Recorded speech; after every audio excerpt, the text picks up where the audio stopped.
I'm delighted to be here today with Dr. Lars Bode, Assistant Professor of Pediatrics from University of California, San Diego.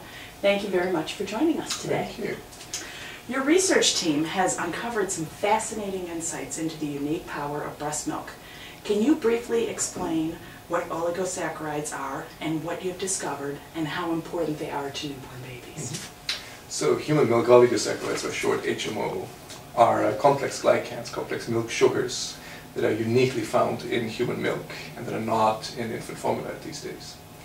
And so far they've been described to have prebiotic effects, so to change the intestinal bacterial composition in the infant, and so it's called the prebiotic effects.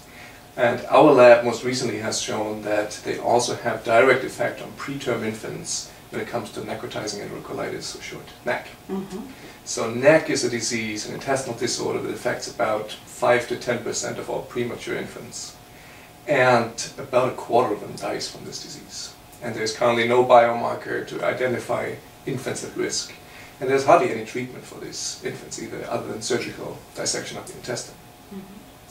And so what we found is, based on the observation that breastfed infants are at a much, much lower risk for this disease than formula-fed infants, we looked at, well, what is in breast milk that protects these infants. So we looked at the human milk oligosaccharides, since that's what we are working on, and we used an animal model, animal model in rats that is fairly well established, and fed these rats milk oligosaccharides, and found that actually their survival rate is much higher, almost compared to the breastfed control, and that they have less necrotizing enterocolitis. So the problem now is there is about 150 different oligosaccharides, and we wanted to know which one is it. Is it all of them, or is it one specific oligosaccharide?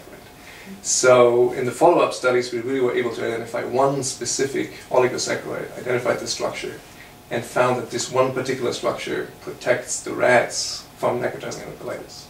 Now the big question is, does that also happen in human preterm infants? And that's something that we're working on right now. Wow, exciting. So in your view, can formula feeding replicate the same kind of disease prevention powers?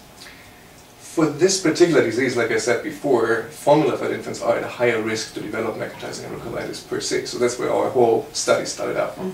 And at this point, we don't have the same oligosaccharides in formula that we have in breast milk. And that's simply because these structures are so unique to human milk. We don't find them anywhere else in nature.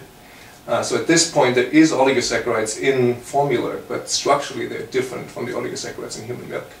And since the effects that we found are very structure-specific, they don't have the same effects than the human milk oligosaccharides.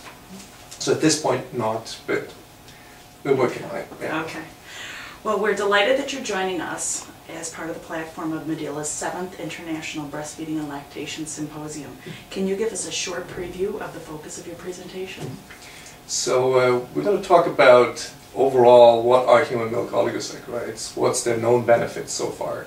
And so it's going to be a brief introduction, and then we're going to go into details, really, what our lab found most recently, especially with a focus on necrotizing enterocolitis. There will also be some new data that's not published yet on the transmission of HIV virus through breast milk. And it seems that the milk oligosaccharides may actually be able to block HIV entry into the infant.